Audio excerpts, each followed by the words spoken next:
So, a few days ago, Taal Volcano was erupted. Marami pa rin lugar dito ang suffer dahil sa ashfall.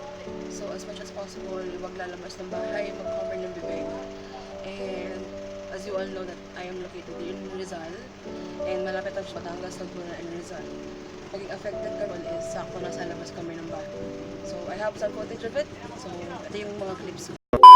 Seismologists raising the alert status to level 2 for Taal Volcano because of increasing arrest. This following an eruption Sunday. According to the Philippine Institute of Volcanology and Seismology, a phreatic explosion generated a plume of smoke some 100 meters high.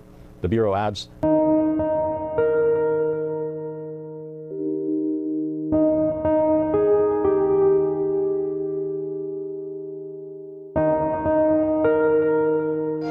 everyone is bothered about the ashfall.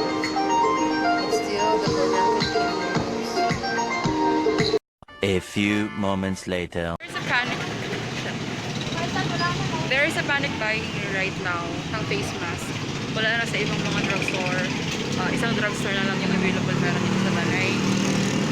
And yeah, halos lahat ng tao may mga face mask suot dahil sa ashfall.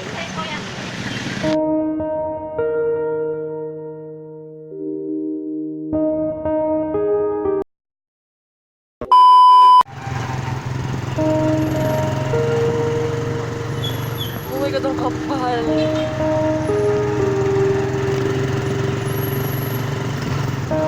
Shucks, grabe.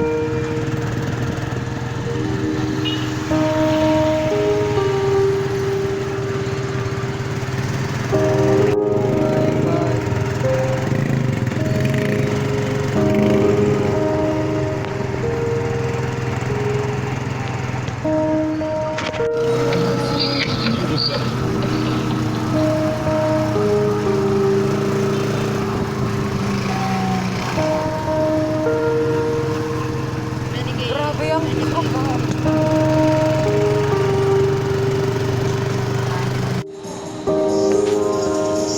Everyone was wearing face masks, N95 masks, surgical masks, anything that they can cover their nose and mouth from the dust or from the ashes, came from the ash for last night.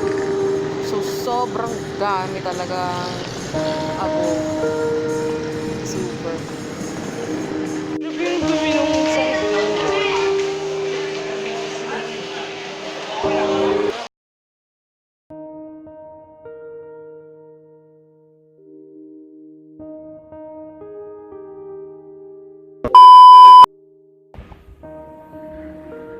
So, ayun, ine-edit ko na ngayon yung video.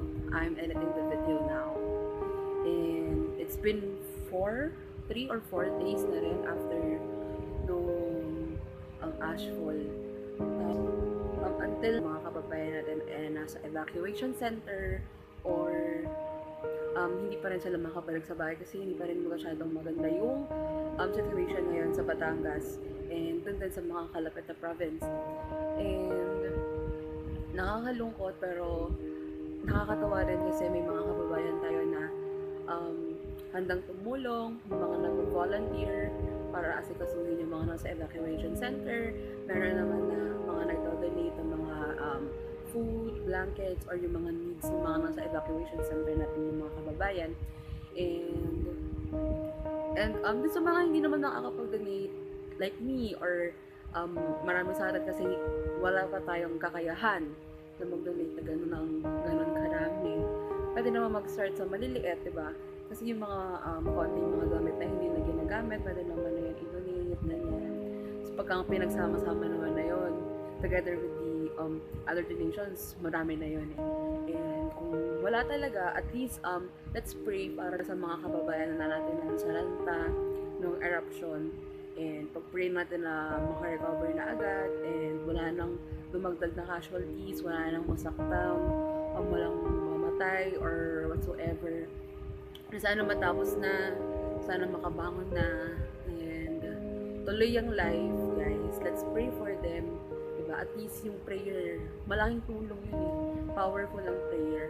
So, let's pray for them. Kaya natin ito. Diba? Unti-unti na tayong nakakabangon and God will save us, diba? God will keep us from harm. So, sana Lord, please. Sana okay na. Sana wala nang susunod na mas malala pang mangyari. So, that's it guys. Ito yung short vlog ko about dun sa Ashfall. And thank you for watching. Please do subscribe and comment. And leave a comment down below. And like nyo na rin yung video and share it to your friends.